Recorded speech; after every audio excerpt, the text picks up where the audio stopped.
एक शहर के पास एक जंगल था। उस जंगल में एक डाकू गब्बर रहता था। वो अपनी बीवी बसंती के साथ रहता था। उसकी बीवी के पास एक नेवला पिंटू था। बसंती उस नेवले को अपने बेटे जैसा प्यार करती थी। बसंती बहुत लालची औरत थी। उसे पैसे से बहुत लगाव था। वो उन पैसों से तंत्र मंत्र करती थी जिससे वो नेवला इंसान में बदल जाए। वो अपने पति को रोज बोलती थी कि सुनिए ना, आज आप थोड़ा ज्यादा माल लूट के ले आना। सुनो बसंती, मुझे पता है तुम इन पैसों का क्या करती हो। इस बेकार से नेवले को इंसान बनाने की कोशिश कर रही हो, जो कि कभी हो ही नहीं सकता। फिर भी इतने पैसे जमा करने के अलावा वो फालतू के तंत्र मंत्र कर रही हो। क्या तुमने मेरे बेटे को बेकार सा नेवला कहा? तुम्हें शर्म नहीं आती अपने ही बेटे की ऐसी बुराई करते हुए? बस मैं तंग आ चुका हूँ तुम लोगों के इस चिक चिक से। और फिर गब्बर वहाँ से चला जाता है और बसंती बदले की आग में जल रही होती है। एक बार मेरे बेटे पिंटू नेवले को इंसान बन जाने दो, तब बताऊंगी इस गब्बर को। अगले दिन गब्बर जब गांव वालों को लूटने जाता है तब बसंती बोलती है, अच्छा सुनिए, आज आप जिस भी गांव को लूटने जा रहे हो वहाँ मेरे बेटे पिंटू को भी ले जाओ। तुम्हारा दिमाग तो नहीं खराब हो गया?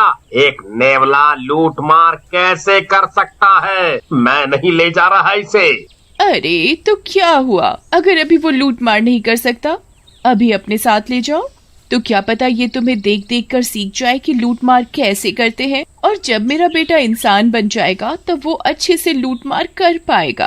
तभी गब्बर गुस्से में बंदूक निकाल लेता है और बोलता है, बसंती, इस नेवले को मेरी आंखों के सामने से हटा ले, नहीं तो मेरे हाथों बहुत बड़ा अनर्थ हो जाएगा।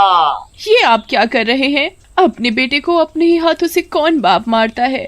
इतने क्रूर आप कब से हो गए? बसंती तो चुप हो जा, अब और बकवास करी तो क्या गब्बर, क्या कर लोगे तुम? मुझे मारोगे? बताओ, मुझे मारोगे क्या? गब्बर बहुत गुस्से में आ जाता है और उसके हाथ से गलती से बसंती पर गोली चल जाती है और फिर बसंती मर जाती है। तभी वहाँ वो नेवला आ जाता है और फिर गब्बर को काटने की कोशिश करता है। अबे हट सड़े से नेवले, निकल जा यहाँ से, चल जा। और फिर वो नेवला वहाँ से चला जाता है और घर के बाहर ठहर जाता है। जब गब्बर का गुस्सा शांत हो जाता है तब वो घबरा जाता है और बोलता है, ये मैंने क्या कर दिया? अब क्या करूं मैं? फिर वो सोचता है कि अब मैं इस बसंती की लाश को यहीं घर के पास गाड़ देता हूँ। और फिर वो बसंती की लाश को अपने घर के पास ही गाड़ देता है। लाश को दबाकर जब गब्बर घर वापस जाता है तो वो बहुत गहराई से सोचने लगता है, अब मैं यहाँ जंगल में और नहीं रहूंगा। अब मैं शहर जाकर एक नई जिंदगी जीऊंगा और एक अच्छा इंसान बनूंगा। अब मैं इन लूटपाट के चक्करों में नहीं पड़ूंगा। फिर गब्बर सारा लूटा हुआ माल, सोने जेवरात एक सोने में बंद करके बसंती की लाश के साथ दबा देता है और जंगल छोड़कर शहर चला जाता है। शहर में वो एक अच्छे काम की तलाश में लग जाता है और फिर थोड़े ही दिनों बाद उसे शहर में एक काम भी मिल जाता है। वो एक कागज बनाने वाली कंपनी में काम करने लगता है। वहीं दूसरी ओर वो नेवला बसंती की लाश के ऊपर जाकर बैठ जाता है और वहाँ बैठकर बहुत रोने लगा।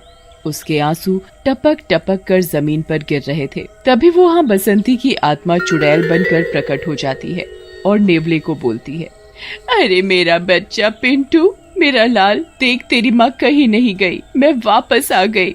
अब मैं तुझे छोड़कर कहीं नहीं जाऊंगी। अब मेरी आत्मा तुम्हारे अंदर घुस जाएगी और फिर हम और माल लूटेंगे। और फिर बसंती की आत्मा नेवले के शरीर में घुस जाती है। बसंती की आत्मा चुड़ैल बनकर नेवले के अंदर घुस जाती है तो वो नेवला बहुत भयानक दिखने लगा।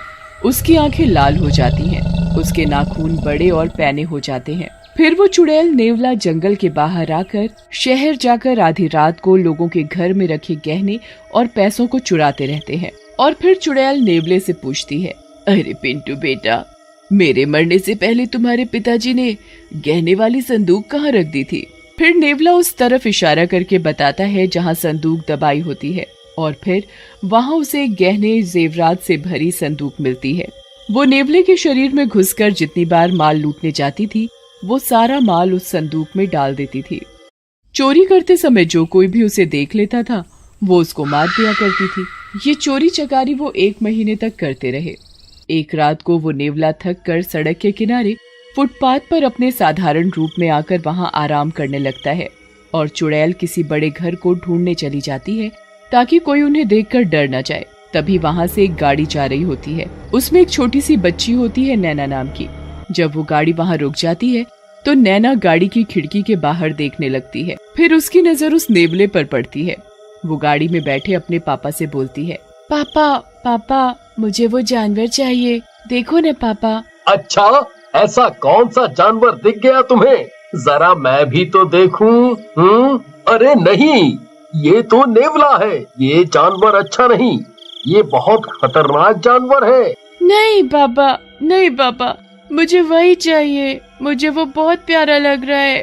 बेटा, अगर तुम पालने के लिए कोई जानवर चाहती ही हो तो हम कोई कुत्ता या बिल्ली ले आएंगे, पर ये नहीं। नहीं पापा, वो जानवर अच्छा है, मैं उसे घर ले जाकर सब सिखा दूंगी, वो किसी को नहीं काटेगा। अब तुम्हारी जिद के आगे कौन जीते? जाओ ले आओ उसे। थैंक यू पापा। और नैना उस नेवले को गोद में उठाकर ले आती है। नेवले को सब समझ आ जाता है कि वो लड़की उसे अपने घर ले जा रही है, जहाँ और पैसा मिलेगा, इसलिए वो उसे काटता नहीं है। अरे बेटा, ये कैसा जानवर उठा लाई हो, कितना गंदा सा है ये। नहीं माँ, ये बहुत प्यारा है, मुझे इसे अपने साथ घर में रखना है। और आपने भी इसे रोका नहीं, ये नहीं कि उसे मना कर देते। अरे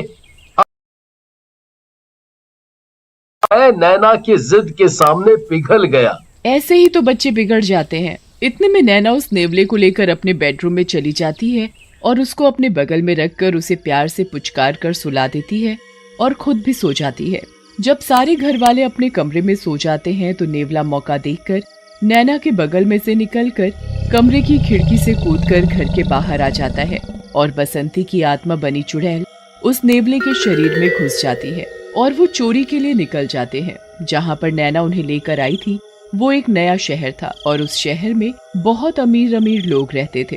अरे वाह, यहाँ तो बड़े अमीर अमीर लोग हैं, यहाँ तो बड़ा सारा सोना मिलेगा। और फिर वो लूटपाट करने चले जाते हैं। पूरी रात 6 घरों में चोरी करने के बाद सुबह होने का वक्त हो जाता है और फिर चुड़ैल नेवले के शरीर से निकलकर चली जाती है और वो नेवला अपने साधारण रूप में आकर नैना के घर में खिड़की के जरिए घुस जाता है और सारा चुराया हुआ धन नैना के बिस्तर के नीचे रख देता है। फिर वो नैना के बगल में आकर लेट जाता है। सुबह होने के बाद जब नैना सोकर उठती है तो उसे नेवला वहीं सोया हुआ मिलता है। फिर नैना नहा धोकर नेवले को भी नहलाने ले जाती है। नेवले को नहलाने के बाद वो पूरा दिन उसी के साथ खेलती रहती थी और फिर रात को नेवले को अपने साथ बिठाकर खुद सो जाती थी। मौका देखकर फिर नेवला खिड़की से कूदकर घर से बाहर आ जाता है और फिर चुड़ैल उसके अंदर घुस जाती है। फिर वो चोरी करने चले जाते हैं। यहाँ भी अगर उन्हें कोई देख लेता था तो वो इस इंसान को बेरहमी से मार देते थे। ये सब कुछ 10 दिन तक होने लगा।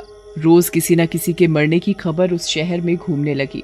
एक बार गब्बर उस शहर में आता है अपने दोस्तों से मिलने। उसी दिन रात को वो गब्बर अपने सारे दोस्तों के साथ घूमने जाता है। गब्बर और उसके सारे दोस्त जब एक सड़क पर घूम रहे थे तो वहाँ पर एक भयानक सा नेवला अपने मुंह में हीरे का हार दबाकर भागते हुए दिखता है। सारे के सारे दोस्त डर जाते हैं। गब्बर भी बहुत घबरा जाता है कि आखिर ये डरावना सा नेवला आया कैसे। और फिर पीछे से किसी आदमी के चिल्लाने की आवाज आती है। फिर गब्बर और उसके सारे दोस्त इस घर में जाते हैं जहाँ से चिल्लाने की आवाज आई होती है। जब वो सारे दोस्त वहाँ पहुँचते हैं तो चौंक जाते हैं। वहाँ एक औरत का खून हो रखा था और एक आदमी उसकी लाश के पास बैठकर रो रहा था और वहाँ शहर के कुछ लोग भी उसको देखने के लिए आए थे। हे भगवान, ये क्या हो गया? इतनी बेरहमी से इनका खून किया है। देख भाई, इसके घाव को देखकर तो ऐसा लग रहा है जैसे किसी जंगली जानवर ने इसे मारा हो। हाँ भाई, देखने से तो ऐसा ही लगता है। फिर गब्बर लाश के साथ में बैठे उस आदमी से पूछता है, अच्छा, आप इनके क्या लगते हैं? और आपने कुछ देखा था जिससे पता चले कि किसी जानवर ने ही इन्हें मारा है?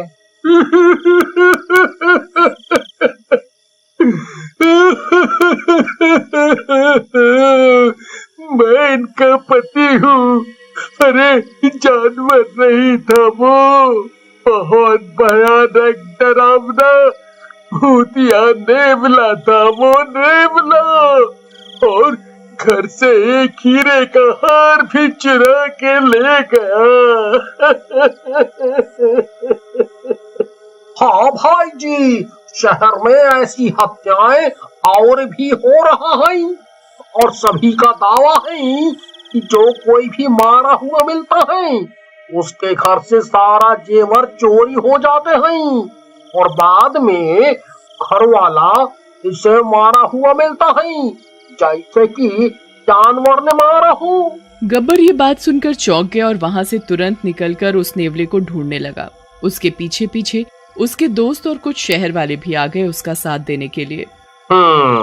हो ना हो ये पक्का वही नेवला है जो मैं सोच रहा हूँ। गब्बर ढूंढते ढूंढते नैना के घर के पास आ जाता है और वहाँ उस नेवले के अंदर से बसंती चुड़ैल को निकलकर एक साधारण रूप में आते हुए देख लेता है, और फिर वो नेवला घर के अंदर खिड़की के जरिए घुस जाता है।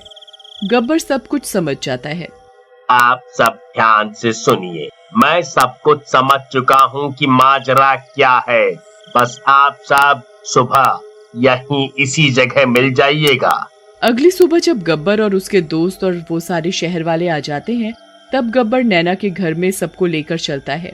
वो नैना के घर का दरवाजा खटखटाता है और फिर नैना की मम्मी दरवाजा खोलती है। गब्बर नैना की मम्मी के पीछे खड़ी नैना के हाथ में बैठे नेवले को देखने लगता है और उस नेवले को पहचान जाता है। सावधान, आपके घर में एक खतरनाक भूतिया जानवर है, उसे जल्दी से घर से निकालिए। क्या? ये आप क्या कह रहे हैं? ये नेवला कोई साधारण नेवला नहीं है। नेवले को जब पता चलता है कि उसकी पोल खुलने वाली है तो वो चुड़ैल की दी हुई ताकत से चुड़ैल को बुलाता है और फिर चुड़ैल वहाँ आ जाती है। वहाँ मौजूद सारे लोग बहुत डर जाते हैं। अच्छा, तो तुम आ ही गए? मुझे मारकर तुम्हें चैन नहीं मिला जो मरने के बाद भी आ गए। तूने जितना भी शहर वालों का माल चुराया है चुपचाप उसे लौटा दे, नहीं तो अच्छा नहीं होगा। जा, क्या कर लेगा तू? तेरी शक्ति मेरी शक्ति के आगे कुछ नहीं। तभी गब्बर नैना के हाथ से नेवला अपने हाथ में ले लेता है और उसका गला दबाने लगता है। अगर तू सारा माल वापस नहीं लाई तो मैं इसको मार दूंगा। अच्छा ठीक है, रुको मैं लाती हूँ। फिर चुड़ैल नैना के बिस्तर में से सारा माल ले आती है और गब्बर वो सारा माल शहर वालों को वापस दे देता है। बस बहुत हो गया, अब मैं तुम सबको मार दूंगी। चुड़ैल पूरे घर में अपनी शक्ति से आग लगाने लगती है। नैना की मम्मी नैना को गोद में ले लेती है। इस चुड़ैल को मारने का कोई तो समाधान होगा। जहाँ तक मेरा दिमाग चल रहा है इसका समाधान है। आप लोग जब तक इस चुड़ैल का ध्यान भटकाएं तब तक मैं आता हूँ। फिर गब्बर किसी की गाड़ी लेकर जल्दी से उसी जंगल की तरफ जाता है जहाँ उसने बसंती की लाश दबाई थी। वहाँ वो देखता है कि उसकी दबाई हुई संदूक बाहर निकली हुई है, पर उसमें लूटपाट का सामान अभी पड़ा हुआ है। गब्बर वो संदूक जला देता है और फिर तभी वो चुड़ैल गायब हो जाती है और सारे शहर वाले गब्बर का शुक्रिया करते हैं।